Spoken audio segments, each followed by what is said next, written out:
Hello नमस्कार। तो कैसे हो आप सभी। स्वागत है आप सबका आपके अपने YouTube channel him study group में।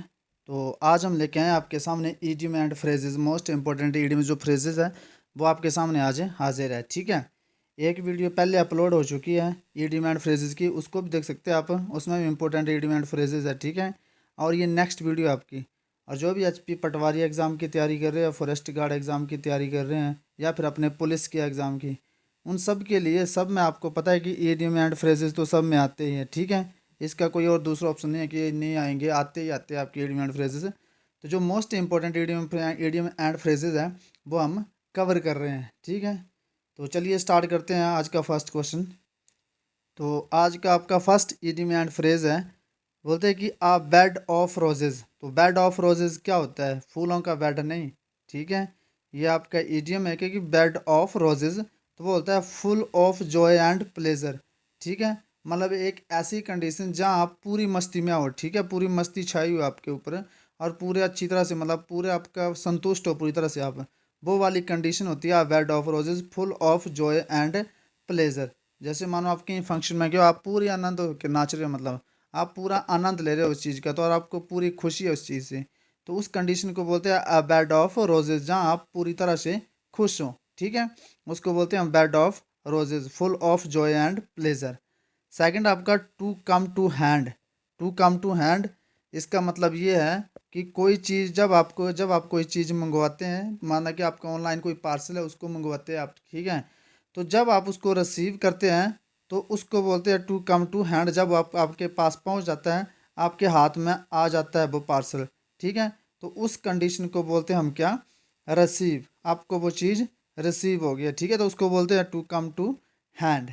चलते हैं नेक्स्ट क्वेश्चन की ओर। नेक्स्ट क्वेश्चन आपका a cock and bull story. A cock and bull story, तो ये कैसी स्टोरी है? एक ये आपका मोस्ट इंपॉर्टेंट इडियम्स है, क्योंकि ये पहले भी आ चुका है आपके पुलिस के एग्जाम में। और कॉक एंड वुल स्टोरी, तो कैसी स्टोरी हो सकती है? ये एक काल्पनिक स्टोरी है। ठीक है, मन घड़न कहानी, जिसको हिंदी में बोल सकते हैं आप एक मन घड़न कहानी। ठीक है, उसको बोलते हैं क्या? Coke and bull story, an imaginary story. ठीक है, तो ये इसका राइट हो जाएगा, an imaginary story. Coke and bull story को बोलते हैं हम an imaginary story. A cool head. Cool head क्या होता है? कूल हेड, जैसे अपने पूर्व कप्तान, भारतीय कप्तान महेंद्र सिंह धोनी थे जो क्रिकेट टीम के थे, उनका क्या था? कूल हेड था, मतलब काम जजमेंट था। जब भी वो कोई डिसीजन लेते थे, बिल्कुल काम होके लेते थे। जब उनका कोई भी डिसीजन होता वो पूरा परफेक्ट होता था, तो उसको बोलते हैं कूल हेड, अ काल्म जजमेंट। जैसे अपने रोहित शर्मा और विराट कोहली, वो डिसीजन तो लेते हैं, लेकिन ऐसे उनके डिसीजन मतलब मैक्सिमम जो होता है वो कूल हेड नहीं होते। मतलब तो जो अपने महेंद्र सिंह धोनी है, उनका जो डिसीजन होता है वो एकदम काम एंड काम जजमेंट के साथ होता है। मतलब उनकी जजमेंट, वो उन्होंने एक बार जो बोल दिया वो हो दिया। कभी कभार हो उनका डिसीजन उनका गलत हो, नहीं तो हमेशा उनका जो रहता था काम जजमेंट रहती थी। ठीक है, कूल हेड रहता था, शांत दिमाग रहता था उनका, और उससे उसी शांत दिमाग के तहत वो जो जजमेंट थी उनकी, वो बिल्कुल शांत रहती, उस जजमेंट के हिसाब से वो अपने डिसीजन लेते हैं। ठीक है, तो इसको कूल हेड, इसको बोलते हैं हम काम जजमेंट, बिल्कुल शांति से मतलब जजमेंट करना किसी चीज़ की। तो चलते हैं नेक्स्ट क्वेश्चन की ओर। टू वंस फिंगर, तो इसका मतलब क्या होता है? To one's finger, to burn one's finger, तो इसका मतलब ये नहीं है कि अपनी हाथ अपनी उंगली जला देना। ठीक है, तो ये टू वंस फिंगर, इसका मतलब ये है कि किसी दुविधा में पड़ जाना, किसी समस्या में पड़ जाना। ठीक है, किसी दुविधा या ट्रबल होती है समस्या, किसी समस्या में पड़ जाना, इसका मतलब ये होता है। ठीक है, किसी समस्या में पड़ जाना, तो उसको बोलते हैं हम क्या? उसको बोलते हैं टू वर्न वंस फिंगर, किसी समस्या में पड़ जाना। ठीक है, नेक्स्ट है to cry for the moon. To cry for the moon मतलब क्या करना? To cry for the moon मतलब मून के लिए चिल्लाना। मतलब इसका मतलब यह है कि मून की इच्छा करना, तो इसका मतलब यहाँ पे ये है। लेकिन आगे क्या है? To wish for something impossible. To cry for moon, for the moon मतलब मून के लिए अपने आप की इच्छा जो है वो क्या है? एक इम्पॉसिबल है। To wish for something impossible, जो आप किसी के लिए कोई ऐसी इच्छा करते हैं जो आपकी चीज़ पॉसिबल नहीं है। ठीक है, तो उस कंडीशन को बोलते हैं to cry for the moon, to wish for something impossible, एक ऐसी चीज़ जिसके लिए आप विश कर रहे हैं जो पूरी नहीं हो सकती। जैसे चांद के, आप बोल रहे हैं कि चांद के ऊपर आप सोच रहे हैं कि हम ऐसे चांद पे पहुंच जाएं, तो ऐसे तो पहुंचना मुश्किल है। ठीक है, to wish for the something impossible, तो उसको बोलते हैं to cry for the moon. चलते हैं नेक्स्ट की ओर। नेक्स्ट आपका कि क्रोकोडाइल टीयर्स। तो अब क्रोकोडाइल टीयर क्या होंगे? तो क्रोकोडाइल के टीयर जो, इसको आप मगरमच्छ के आंसू नहीं बोलेंगे, ठीक है, कि आपने बोल दिया कि मगरमच्छ के आंसू। तो मगरमच्छ के आंसू बस इसका नाम है यहाँ पे। तो क्रोकोडाइल टीयर्स होते हैं मतलब नकली आंसू, मतलब ठीक है, नकली आंसू। मतलब कैसे? ऐसे मतलब झूठ मूठ से रोना बिना मतलब के, जैसे बच्चे होते हैं, बच्चे रोते हैं ना, क्रोकोडाइल टीयर, मतलब ऐसे वो हंस भी रहे होते हैं और ऐसे रो भी रहे होते हैं, तो उसको बोलते हैं क्रोकोडाइल टीयर्स। जैसे कोई और होता है, जैसे कोई किसी को अपने झांसे में फंसा, जैसे लड़कियां होती है, खासकर लड़कियों का एग्जांपल लेता हूँ मैं, कभी कभी उनका हो जाता है क्रोकोडाइल टीयर्स की, मतलब ऐसे मतलब रो देना बिना मतलब के ही, तो वो होता है क्रोकोडाइल टीयर, मतलब फास्ट टीयर। तो लड़कियां माफ़ करना, ज़्यादा सीरियस नहीं लेना दिल पे ये बात है, बस ये जस्ट एक एग्जांपल है कि फाल्स आ टीयर्स, तो मतलब क्रोकोडाइल टीयर। तो नेक्स्ट आपका child's play. Child's play something very easy. Child's play बोलते हैं ना, ये तो बच्चों का खेल है, ये तो मैं ऐसे कर दूंगा। तो मतलब जो चीज़ जो समथिंग जैसे कोई चीज़ है वो आपके लिए बहुत इजी है, ठीक है, क्या है? Very easy. तो उसको क्या बोलते हैं हम? A child play. ऐसे नॉर्मल तो बोलते हैं ये तो मेरे लिए बच्चों का खेल है, तो उसको बोलते हैं हम समथिंग दैट वेरी इजी, जो हमारे लिए बहुत आसान हो। जैसे कोई चीज़ है हमारे लिए वो बहुत आसान है करने के लिए और किसी से हो नहीं है, तो हम बोलते हैं कि यार ये तो बच्चों का खेल है, ये तो इसको तो हम ऐसे कर दूंगे, इसको तो मैं ऐसे कर दूंगा, तो उसको बोलते हैं something very easy, child's play. चलते हैं नेक्स्ट क्वेश्चन की ओर। नेक्स्ट क्वेश्चन आपका टू चेंज हैंड्स। तो इसका क्या मतलब होगा? To pass from one person to another. To pass from one person to another, to change hands.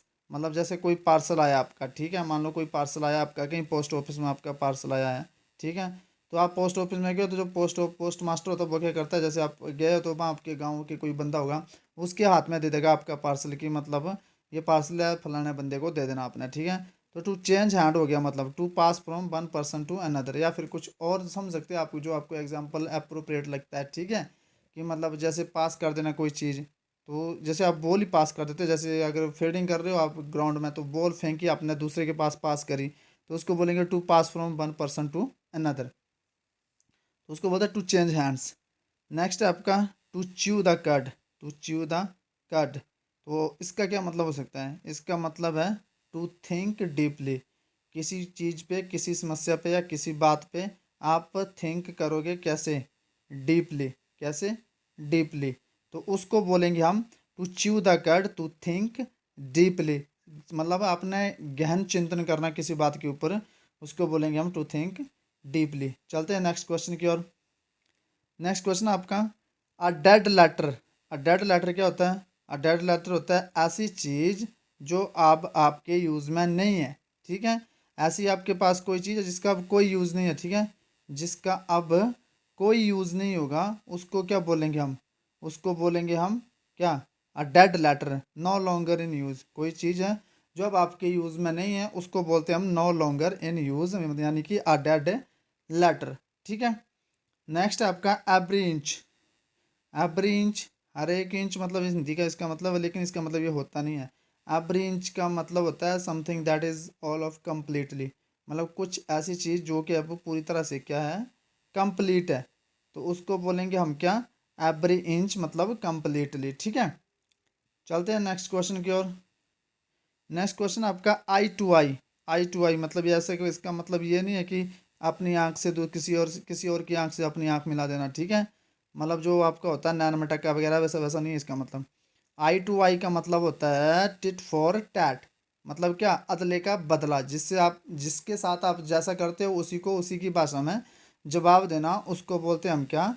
Tit for tat या eye to eye. Tit for tat बोलो या eye to आई, ठीक है, जो जैसा उसी को उसी की भाषा में जवाब देना, उसको बोलते हैं eye to eye, tit for tat. Next आपका a drone game. Drone game क्या होती है? अब तो लड़कियों को पता भी होगा, कईयों को नहीं भी पता होगा। ड्रोन होती है मतलब ड्रा हो जाना, ठीक है, कोई चीज़ बराबर हो जाना, ठीक है, कोई चीज़ बराबर हो जाना, ड्रा हो जाना, ठीक है, तो उसको बोलते हैं इन विच नो टीम विंस। जैसे आपका क्रिकेट का मैच चला है, ठीक है, या फुटबॉल का मैच चला है, तो फुटबॉल में क्या होगा कि गोल हो जाते हैं बराबर, तीन तीन के, तो तीन तीन के गोल बराबर हो गया, स्कोर हो गया आपका मैच का 250, दूसरे का भी 250, तो ये क्या हो गया? ड्रा हो गया, ठीक है, कोई रिजल्ट नहीं निकला इसका। लेकिन अब सुपर ओवर होते हैं आपके, तो सुपर ओवर आप वनडे और टी20 में सुपर होते हैं, तो वहाँ पे आपका रिजल्ट जो निकल जाता है, ठीक है।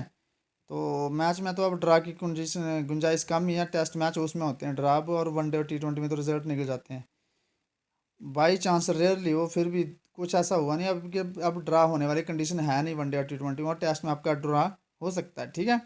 आ ड्रा गेम वो ऐसी game in which team in which no team wins, मतलब ऐसी game in which no team wins, मतलब जहाँ पे कोई भी टीम जीतती नहीं है, उस कंडीशन को बोलते हैं हम ड्रा, ठीक है।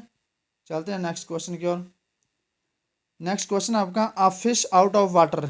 अब फिश आउट ऑफ वाटर हो गई तो वो तो मर जाएगी भाई, ठीक है। जो fish of out of water हो गई वो क्या हो जाएगी, वो मर गई समझो। आप ऐसे रखोगे ना इसका मतलब, a fish out of water to be an uncomfortable position, इसका मतलब ये है कि असहजता की स्थिति। अनकंफर्टेबल को हिंदी में बोला जाता है असहजता, ठीक है, जहाँ आप कंफर्ट नहीं हो, ठीक है, वहाँ आप अच्छा फील नहीं कर रहे हो, उसको क्या बोलेंगे, अनकंफर्टेबल, ठीक है। तो फिश आउट ऑफ वाटर मतलब है एक ऐसी कंडीशन जहाँ पे आप मतलब पूरा कंफर्टेबल फील नहीं कर रहे हो, ऑकवर्ड फील कर रहे हो, ठीक है। तो उस कंडीशन को बोलेंगे आप to be an uncomfortable position of fish out of water, ठीक है। अब मछली पानी के बाहर आ जाएगी तो भाई वो तो मर गई समझो। लेकिन ऐसा भी नहीं है कि मतलब इसमें का मतलब कि कोई चीज़ मरेगी खत्म ही होगी, एक ऐसी कंडीशन है ये, वो जहाँ पे आप असहजता महसूस कर रहे हैं, उसको बोलते हैं फिश आउट ऑफ वाटर। अब बोलते हैं लास्ट है आपका अ फूल्स पैराडाइज। अ फूल्स पैराडाइज, ठीक है। तो अब इसका जो मतलब है वो क्या होता है, इसका मतलब होता है joy based on false hopes. मतलब ये हुआ कि आप आनंद ले रहे हो, ठीक है, आनंद ले रहे हो पर कैसी, झूठी आशाओं का, ठीक है, झूठी आशा है जिसमें कोई मतलब वो कंप्लीट होने वाला काम नहीं है, झूठी आशाओं का आनंद ले रहे हो आप, ठीक है। उसको बोलते हैं अ फूल्स पैराडाइज, मतलब Joy based on fools hopes, मतलब एक ऐसी आशा जो झूठी है वो आपकी पूरी हो नहीं सकती, मतलब ठीक है, झूठी आशा एक, तो उसको बोलते हैं अ फूल्स पैराडाइज। तो ये था आपका आज का इडियम एंड फ्रेजेस का टॉपिक, और नेक्स्ट ही आपका इडियम एंड फ्रेजेस के और टॉपिक आपके पास आते रहेंगे, ठीक है। तो ये आज का सेशन था आपके लिए, और जो भी अपना एग्ज़ाम की तैयारी कर रहे हैं वो हमारे व्हाट्सएप ग्रुप से ज्वाइन हो सकते हैं, ठीक है। तो ये है आपका आज का सेशन, और वीडियो को ज़्यादा से ज़्यादा शेयर करें और चैनल को आपने सब्सक्राइब करना है, ठीक है, ताकि सभी लोग जो वो इन इडियम एंड फ्रेजेस को जो आपके कम्पिटिटिव एग्ज़ाम की तैयारी कर रहे हैं उनके लिए जो इसका वो प्रॉफिट हो सके। तो मिलते हैं नेक्स्ट वीडियो में, तब तक के लिए जय हिंद, जय भारत।